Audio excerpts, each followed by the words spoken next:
ഗിരേട്ടാ,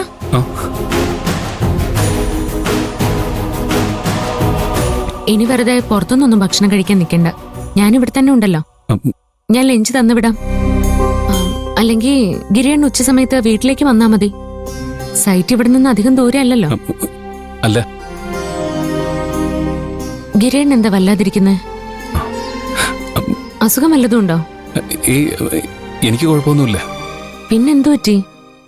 വേറെന്തെങ്കിലും പ്രശ്നമുണ്ടോ? എന്ത് പ്രശ്നമുണ്ടെങ്കിലും ഗിരിയൻ എന്നോട് തുറന്നു പറയണം.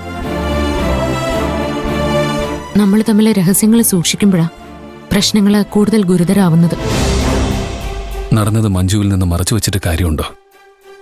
അവളൊരു പോലീസുകാരിയാണ്. ഇന്നല്ലെങ്കിൽ നാളെ അവൾ സത്യം എന്താണെന്ന് മനസ്സിലാക്കും. ആ സത്യം വേറെ ആരെങ്കിലും പറഞ്ഞ് അവൾ അറിയുന്നതിലും നല്ലത് ഞാൻ തന്നെ പറയുന്നല്ലേ.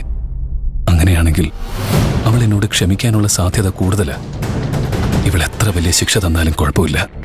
ഇവളും എന്റെ കുഞ്ഞും എന്നെ വിട്ടു പോകാതിരുന്നാൽ മാത്രം മതി. ഗിരേൻ എന്താ ആലോചിച്ച് നിൽക്കുന്നേ? എന്താ കാര്യമെന്ന് പറയാ. എല്ലാം തുറന്നു പറഞ്ഞാ മനസ്സിന് അത്രയും ആശ്വാസം കിട്ടും. അത് പിന്നെ മഞ്ജു,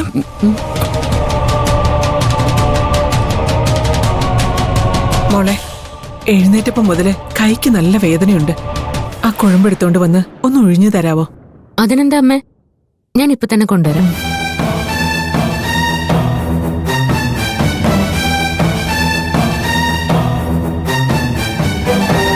എന്തായിരുന്നു നിന്റെ ഉദ്ദേശം? മഞ്ജുവിനോട് സത്യം എല്ലാം പറയാൻ ഒരുങ്ങുമായിരുന്നോ? അതെ, അവളെ അധികം നാള് പറ്റിച്ചു നടക്കാൻ പറ്റില്ലമ്മേ. എന്തായാലും ഏതെങ്കിലും ഒരു ദിവസം അവള് സത്യമൊക്കെ മനസ്സിലാക്കും. അത് എന്നിൽ നിന്ന് തന്നെ ആവുന്നതല്ലേ നല്ലത്. അതുകൊണ്ട് എന്ത് ഗുണമുണ്ടാകുന്ന നീ കരുതുന്നത്? നിന്റെ സത്യസന്ധത കണ്ട് മനസ്സലിഞ്ഞ് മഞ്ജു എല്ലാം മറന്ന് നിന്നോട് ക്ഷമിക്കുമെന്നാണോ നീ കരുതിയത്? എടാ, ഒരു ഭാര്യയ്ക്ക് ഒരിക്കലും ക്ഷമിക്കാൻ പറ്റാത്ത ഒരു തെറ്റാ തന്റെ ഭർത്താവ് മറ്റൊരു സ്ത്രീയുടെ കൂടെ നിന്ന് തന്നെ ചതിക്കുന്നത്. അതവളെ കൊല്ലുന്നതിന് തുല്യവാ. മഞ്ജു ഈ തെറ്റിന് നിനക്കൊരിക്കലും മാപ്പ് തരാൻ പോകുന്നില്ല. മാത്രമല്ല, ഈ സത്യം അറിഞ്ഞ് അവള് തകർന്നു പോവും. അത് ബാധിക്കാൻ പോകുന്നത് അവളുടെ കുഞ്ഞിനെ കൂടിയാ. ഇത്രയും വലിയ റിസ്ക് എടുക്കേണ്ട കാര്യമുണ്ടോ? ഇപ്പൊ ഇതിനെക്കുറിച്ച് ആരോടൊന്നും പറയാൻ നിൽക്കണ്ട. പ്രസവമൊക്കെ കഴിഞ്ഞ് നിങ്ങൾ തമ്മിലുള്ള ബന്ധം കുറെ കൂടെ ദൃഢമാകുമ്പോ മഞ്ജുവിനോട് കാര്യങ്ങൾ അവതരിപ്പിച്ചാൽ മതി.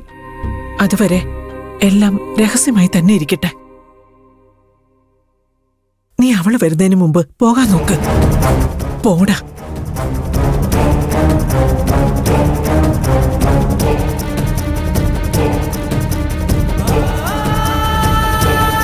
അയ്യോ, ഗിരിയേട്ടൻ പോയോ? ആ, അവന് പെട്ടെന്ന് സൈറ്റിൽ നിന്ന് ഒരു കോള് വന്നു. എന്താ മോളെ? ഏയ്, ഒന്നുമില്ല അമ്മ. അമ്മ വരൂ, ഞാൻ കുഴമ്പ് തേച്ചുതരാം. ആ